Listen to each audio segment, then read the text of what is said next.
Avant le début de chaque saison, beaucoup de footballeurs pensent que bon, j'ai fait la meilleure préparation du monde, j'ai fait ci, j'ai fait ça, alors qu'il y a beaucoup d'erreurs dedans, beaucoup de grosses erreurs. À tel enseigne que la saison commence et c'est des blessures à cascade, blessures par-ci par-là. Tu penses que aller en salle et prendre bien sûr bon, des poids, c'est-à-dire pour te muscler, pour te doper, pour faire ci, c'est ça qui est une grosse préparation ou bien bon, commencer la préparation 3 mois avant les gens, bien non, c'est pas ça. Au travers de cette vidéo, je vais vous révéler quelques erreurs que vous faites souvent lors de la préparation. Même, il y a des entraîneurs, il y a des clubs qui font ces grosses erreurs-là.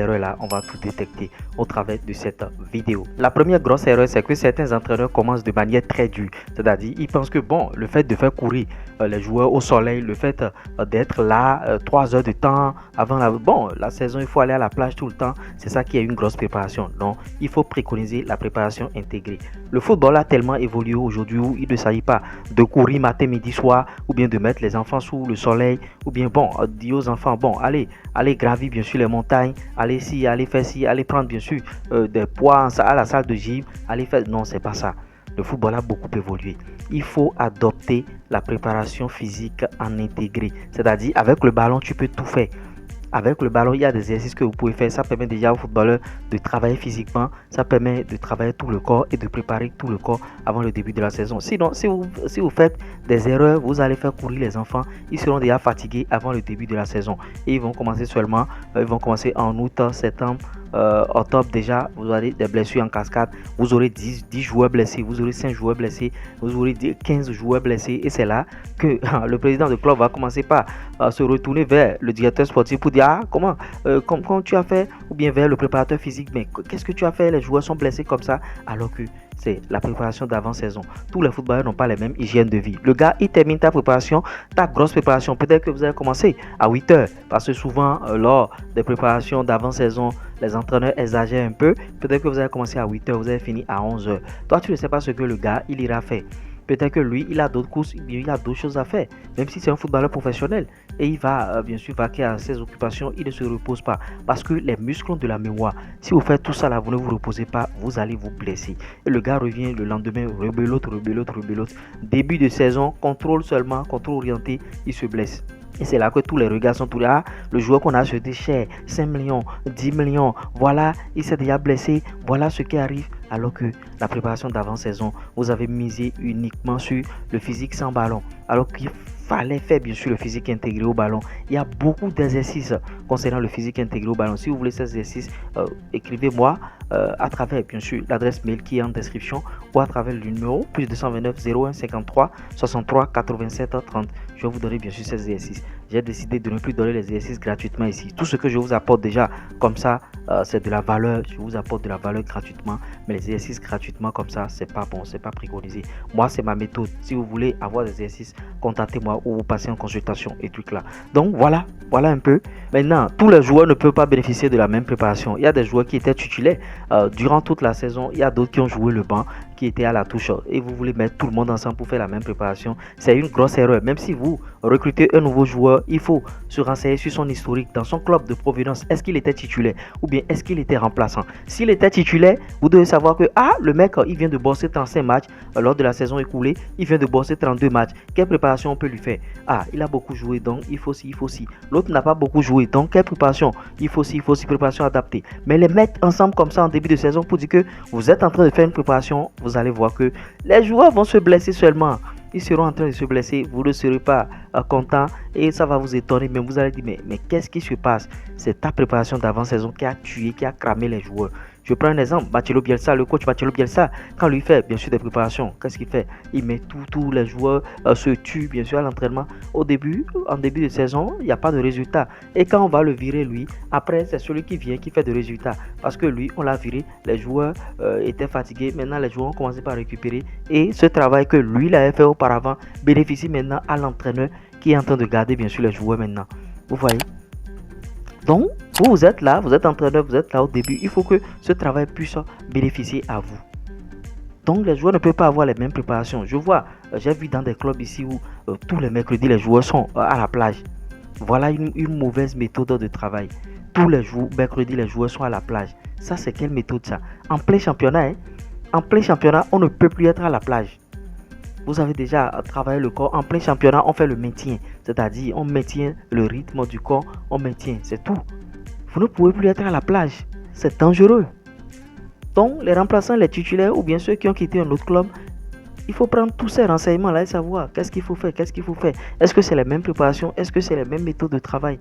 Ne pas jeter les joueurs comme ça. Non, non, non, c'est pas ça. Maintenant, certains pensent que, j'ai dit ça en début de vidéo, c'est se muscler en préparation qui fait que non, que tu vas faire une grosse saison. Non, tu vas beau te muscler, tu vas tout faire. La saison va commencer, tu ne pourras même plus utiliser tes muscles. Tu seras malade, tu seras fatigué. Vous voyez?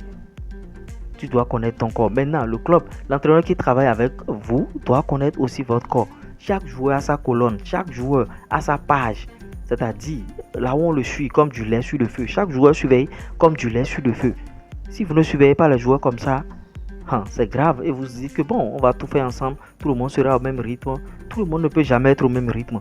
Même si vous faites les mêmes séances aux joueurs, tout le monde ne peut jamais être au même rythme.